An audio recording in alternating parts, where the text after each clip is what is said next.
Hi, I'm Bob Tabor with Developer University. For more of my training videos for beginners, please visit me at devu.com. In this lesson, we'll continue to talk about classes and methods. We'll begin by talking about the lifetime of objects. So objects come to life, they live for a period of time, and then they die. They're removed from memory. And we'll talk about the .NET Framework runtime and its role in the creation, the maintenance, and then ultimately the removal of objects from memory. Next, we'll talk about constructors, which are simply methods that allow us to write code as developers at the moment when a new instance of a class is created. And then finally, we'll talk about static methods and properties. That static keyword's been lingering around now for some time, and we've been using static properties and static methods throughout this course, even from our very first example. So we'll finally tackle that issue in this lesson. All right, so let's begin by creating a new project. You can see I've already done that. You can pause the video and catch up to where I'm at right now. I've created a new project called Object Lifetime. Furthermore, you'll see that I copied the car definition from our previous lesson. If you like, you can type that in, help build some muscle memory, help remind you to use the prop tab shortcut, the code snippet in Visual Studio to create these shortened auto-implemented versions of properties. We'll talk about that in a little while. And then ultimately you can see in line number 13 we create a new instance of our car class. That new instance we'll call my car. And we talked about this in the previous lesson, but I felt like this deserved a little bit more explanation because there is actually a lot that's going on under the hood, and it would be helpful to understand this as we begin to work with classes and objects. So whenever we issue a command to create a new instance of a class like we have in line number 13, the .NET Framework runtime has to go out and create a spot in the computer's memory that's large enough to hold a new instance of the car class. Now that much we know. The computer's memory has addresses that are similar to street addresses, like the address you live at, the address that I live at. Now admittedly, a computer's memory addresses look dramatically different than our addresses, like 123 East Main Street, because the computer's addresses are typically represented in hexadecimal values, but they're known addresses nonetheless, and it's easy then for the computer to find something in its memory by using its address. So the .NET Framework's first job is to find an empty available address where nothing is currently living, where there's no data that's currently being stored, and that address has to be large enough to store an instance of our class. So the .NET Framework runtime will then create the object instance, and it will copy any of its values that are currently stored in that object instance up into that memory address. Then it takes note of where it put that object.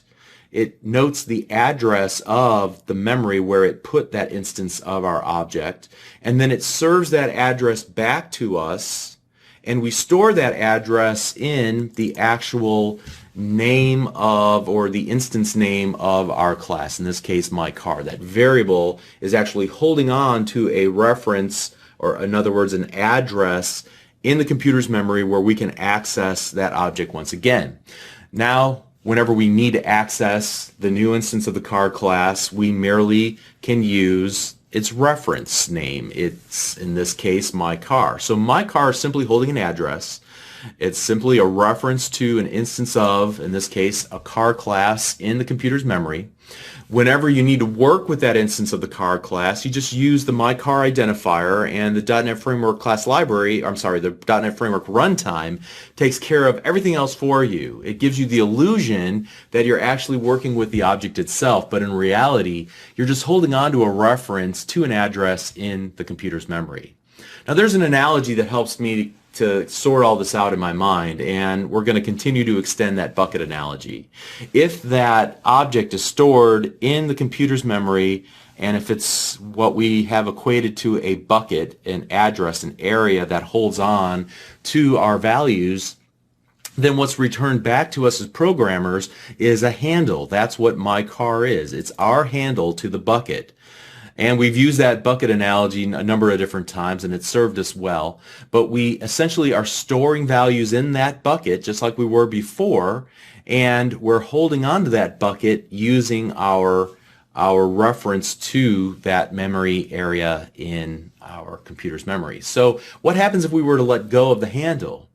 Well, at that point, we'll no longer be able to get back to the bucket. We've lost the bucket somewhere in the computer's memory. The bucket will no longer be accessible to us. Now, can we ever get back to that bucket? Well, no. What happens is that the .NET Framework runtime will be constantly monitoring the memory that it manages, and it's looking for objects that no longer have any handles associated with them. So once we let go of a handle, the reference count, the handle count, I guess you could call it, will go to 0, and at that point, the .NET Framework runtime will say, I see that nobody's interested in you anymore. They've let all of their handles to you expire or to go out of scope. So that must mean that you're no longer needed, and it removes it and throws it in the garbage. And so that process of monitoring memory, looking for objects that no longer have any references to them, is called garbage collection. It's one of the core features of the .NET Framework runtime, and it's one of the reasons why it's easier to work with C# at first as a developer than maybe going directly to C++. In an unmanaged language like C++, you, the developer, may have to manage memory on your own, and sometimes you might forget that you actually are leaving things in memory and you're not cleaning them up, you're not removing them yourself, so your application might have a memory leak. Or you might have a corrupted memory region where you're using an area of memory and you forget that you're using it, so you copy something else to that area of memory. Now you go back to retrieve the value that you originally put in there, and it's corrupted. So that leads to corrupted memory in applications. You don't really get that issue so much in C# because, again, the .NET Framework runtime takes care of all the memory management for you. All right, so let's do a little experiment here. If we said that we can have one handle to a bucket, what happens if we attempt to create a second handle to the same bucket? So let me do this real quick. Let me go to my car and start setting some of the properties, like the make equals Oldsmobile. Then we'll set the model equal to the Cutlass Supreme. And then we'll set the year equal to 1986, and then finally we'll set the color to silver. All right, now keep that in mind. We've created a new object called that we're referencing using the myCar identifier. This car class instance of the car class lives in memory, and we're holding on to it with a handle called myCar. But what if we were to create another car like this? So my other car. What have we really done right now? We simply have created a handle, but we've not attached it to any buckets of cars in our computer's memory. So at this point, what I could do is go my other car equals my car. Now, what have we really done there? Well, we've merely taken one handle to a bucket in memory, and we've created a second handle and said, hey, let me copy your address, so that we're both referencing the same bucket in the computer's memory. Now, to prove that, what I'll do is do a console.writeLine, and we will do what we did before. Whoops. All right, and just give me a second here. And we'll reference my other car's make, my other car's model, my other car's year, and then my other car's color. Let me separate these to different lines for readability's sake, like so. Whoops. All right, and then a console.readLine for good measure. Now let's run the application. All right, and you can see that even though we created or set the properties of my car, since we copied the reference to the car object in the computer's memory into a new variable called my other car, I can still get to the values that are in memory because they're both pointed to the same object, right?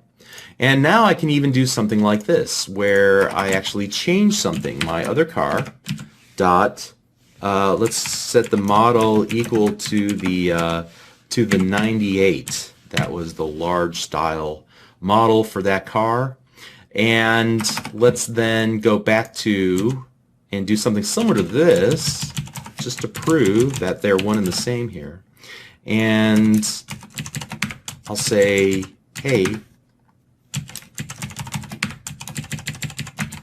let's do that, okay? So we're going to use our reference called my other car and set the model, change the model from the value Cutlass Supreme to the 98, and then we're going to say, hey, show me what's in the my car object, all right? So now we're going to run the application, and you can see now we're printing out what's currently in my car. It's the same thing that we changed in my other car because they're both pointed to the same place. I just want to emphatically make that point here. All right?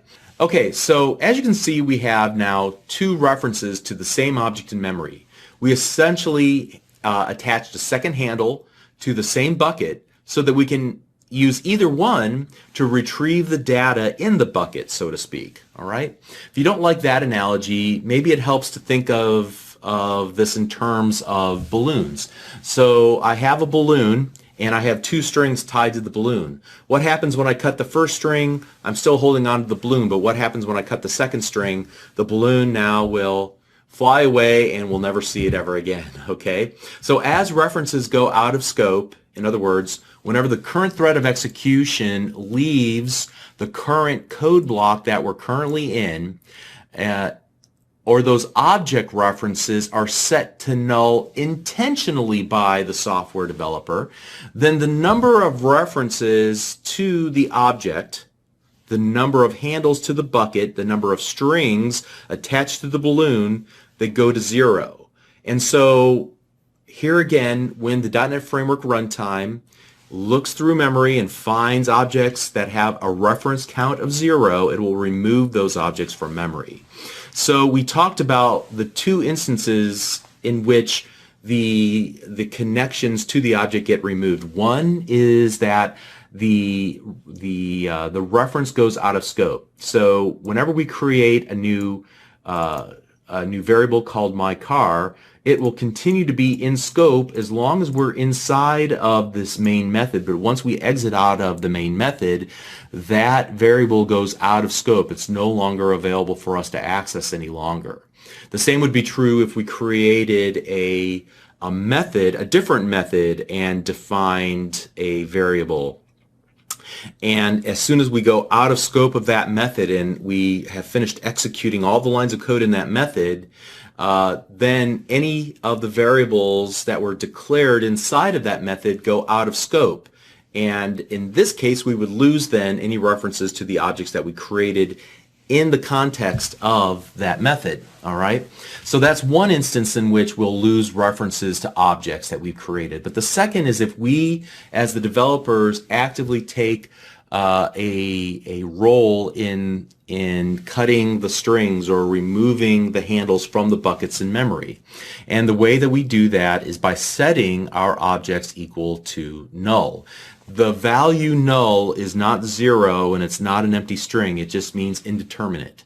In this case, what we'll do is go here and we'll set my other car equal to null, like so. And when we do this, now we'll remove one of the handles to the bucket, so we're back to just one handle in the bucket.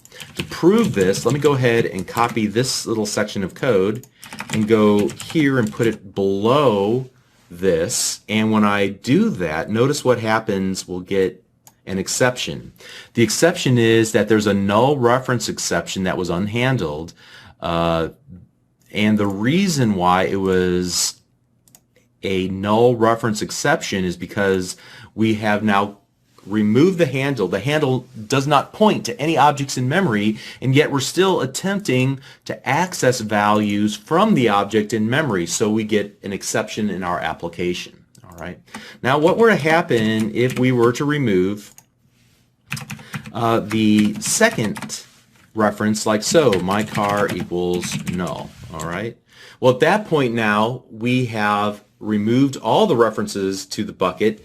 Even if we were to attempt to get to it with either my other car or my car, either way, the references are gone completely, and so now the object will be removed at some indeterminate time in the future by the .NET Framework runtime. And so in some situations, this indeterminate period of time can cause a problem, especially when the object in memory is holding on to some special resource, maybe something like a reference to a network connection or a file on the file system, or holding on to a handle to access a given database.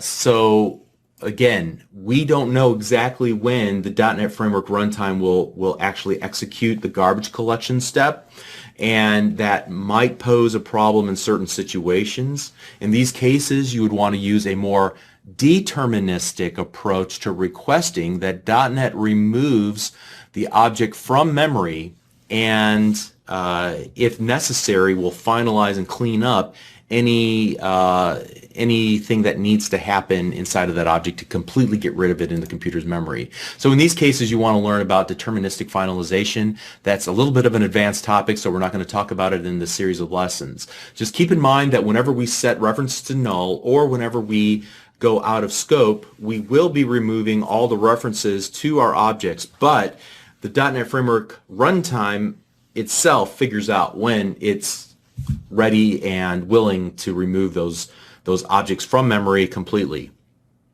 In most cases, that's not a problem. Occasionally, you're going to run into a situation where it is a problem. Know that there is a remedy for it called deterministic finalization. Okay, so that should suffice our explanation of really what's going on whenever we create new instances of objects, how objects are maintained in memory, and then at what point they're removed from memory. So let's move on and talk about constructors. And I said at the very outset that a constructor is merely a method that allows us as developers to execute code at the moment that a new instance of a class is created.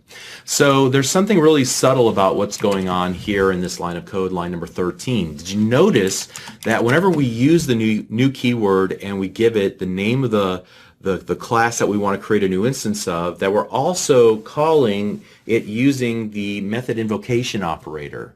Why do you suppose that is?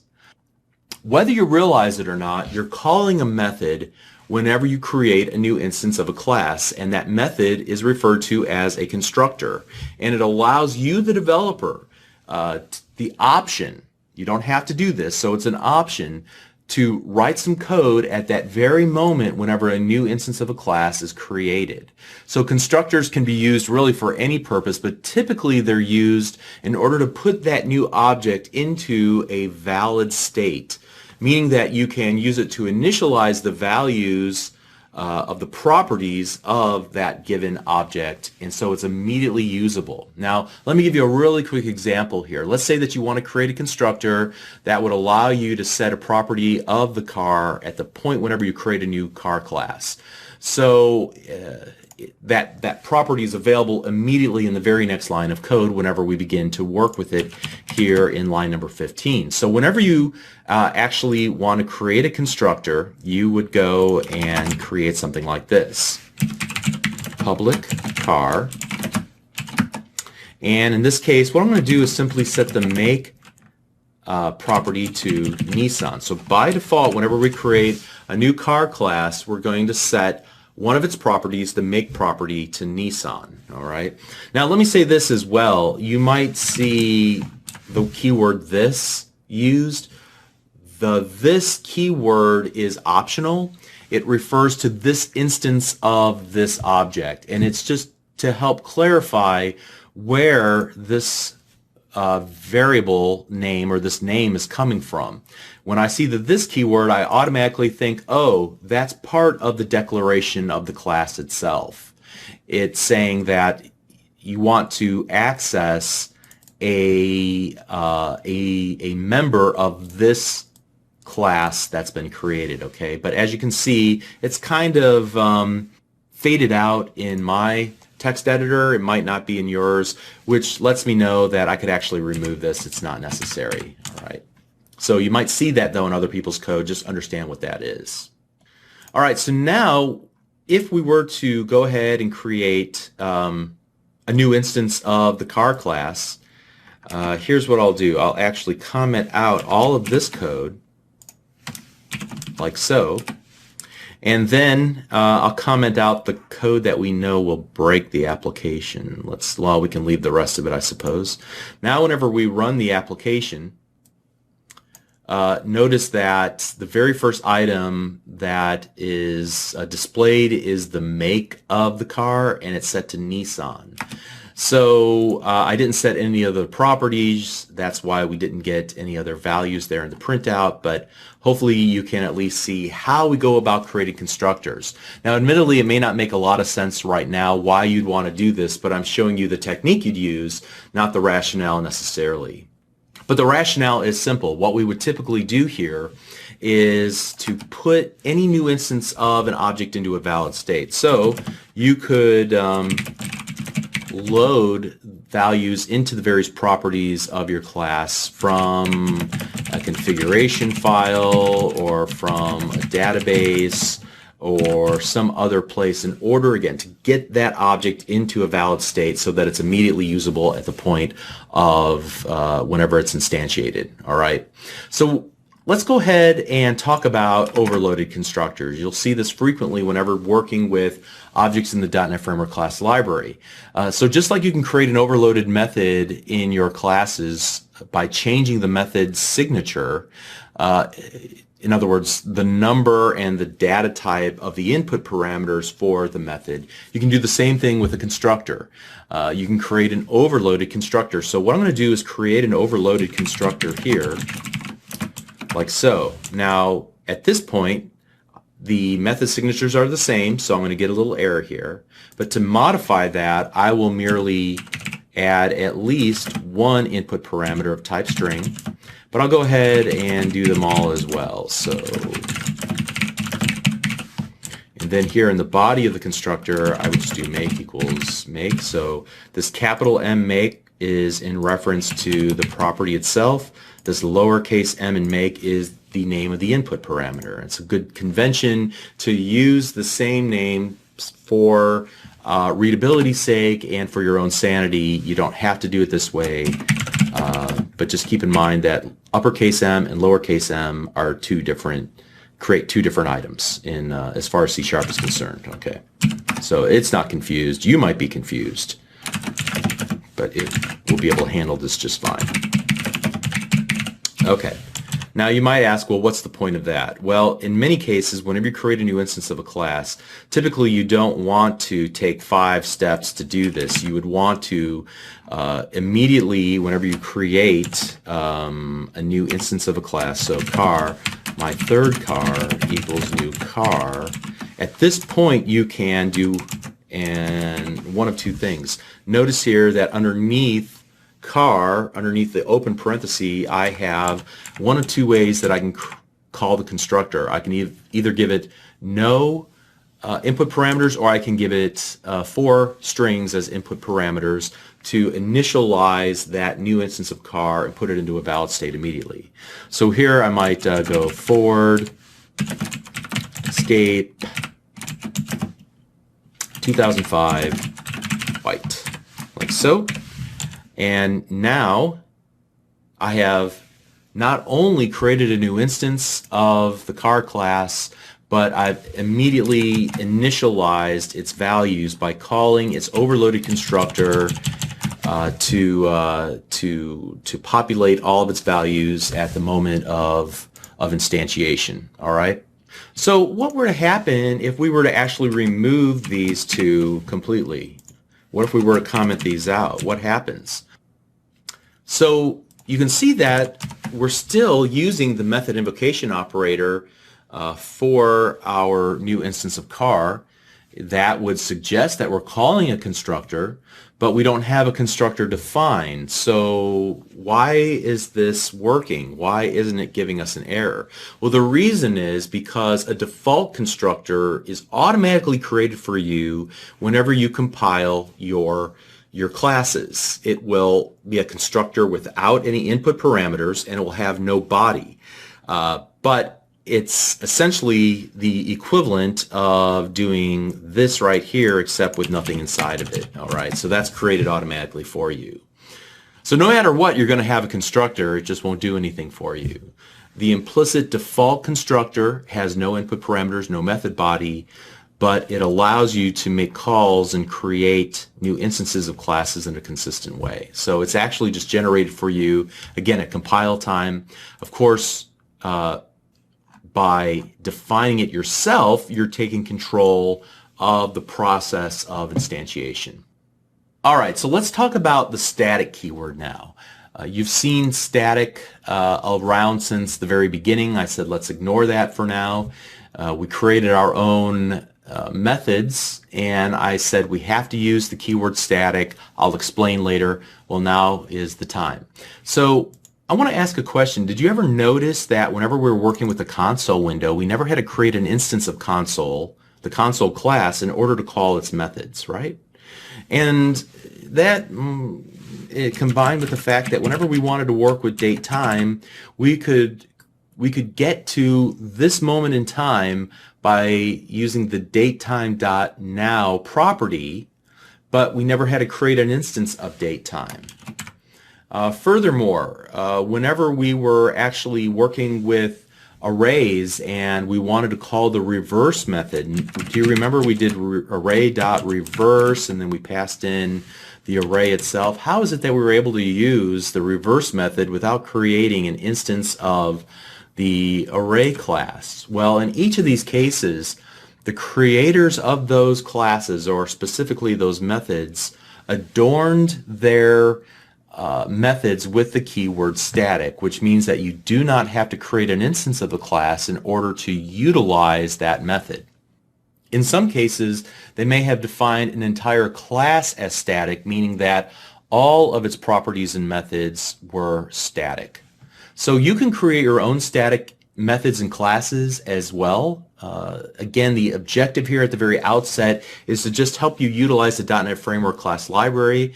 So just know that some of the classes and methods in the .NET Framework class library are static, and some are instance, or require you to create an instance of the class before you call its methods and properties. All right. So the static methods will be available to you without first requiring you to create an instance of a class. So just so you can see how this works, we can create a static method on our car class, like so. In this case, we'll go public static void my method. And here we'll do console.write line called static my method. All right. And now we can go here near the very top and just say car.myMethod. And notice I didn't have to create an instance of car. I'm using the actual car class definition itself when we run the application. All right, and before we go too far here, let's comment out pretty much everything. Let's remove that, and we'll go down here. All right, just make this so that we don't run into any potential issues here. So let's run the application, and you can see that we were able to successfully call the static my method. Now, what would happen if we attempted to reference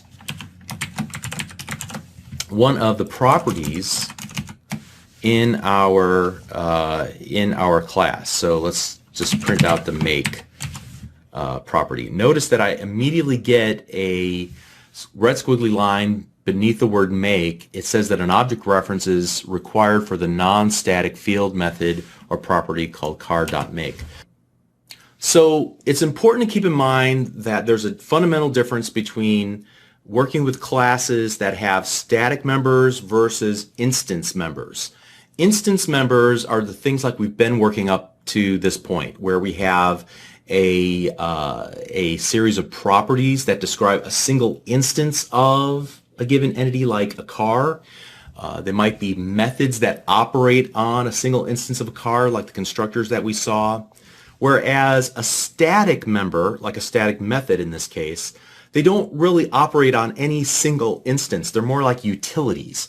You can call them at any time. They don't depend on the state of a given instance of the class or even the application itself. They can be used at any time because they're not really tied to one specific car. They're true of all cars and can be used at any time. All right, so static members versus instance members. Just keep those two clean in your mind. Now, you might want to ask the question, why would you ever create a static member like a static method? Well, that's a bit more complicated. That might require a longer discussion of things like design patterns, which are common solutions to common problems for software developers, or coding heuristics, which are more the best ways to go about solving problems. I just want you to know that there's a fundamental difference between static members in a class and instance members of a class, and it's easy to recognize them. If it's a static member, it'll have the static keyword, okay? And in which case, you cannot reference any instance members, like instance properties or even other instance methods that act on instance properties, all right? They require an instance of the class to operate. So just know that there are these two types of members in a given class, and that you're going to encounter both whenever you're working with the .NET Framework-based the class library. And why you would use one or the other, well, that's really, again, another story. I would say this, that typically I would recommend that you don't mix and match them in the same class. Clearly not everybody agrees with me, because you'll find that many times. But it's not really important at this point to understand why you would use one over the other. Just know that that possibility exists. That's why you don't always have to create an instance of a class before you use the members of its class. In this case, a given method. All right, so let's recap what we talked about in this lesson. We began talking about the lifetime of an object, how we create a new instance of an object, what that's doing in terms of creating an area in the computer's memory, returning back to us an address, a reference to that object in memory, what happens during the lifetime of that object, and ultimately what happens whenever we remove all of the references to that object. We talked about the role of the .NET Framework runtime and how it's keeping track of the number of references to objects so that it can perform garbage collection on objects that have no more references to them in memory as a means of keeping things clean and making the memory available to other applications, or even our application again. We talked about constructors and how developers can use them to put a new instance of an object into a valid state at the point when that object is created. Then we talked about the static keyword. We looked at some usages of static members inside of the .NET Framework class library. We looked at creating our own static member, this main or this my method. We talked about the difference between static members and instance members and how it's really oil and water. You can't mix the two, and why that is. We didn't really talk about why you would choose to use one over the other. However, that's, again, a topic for another day. So hopefully all of these concepts make sense. If not, don't continue on and hoping that you'll just catch up to them at some point in the future. Make sure you thoroughly understand this before you continue on. Okay?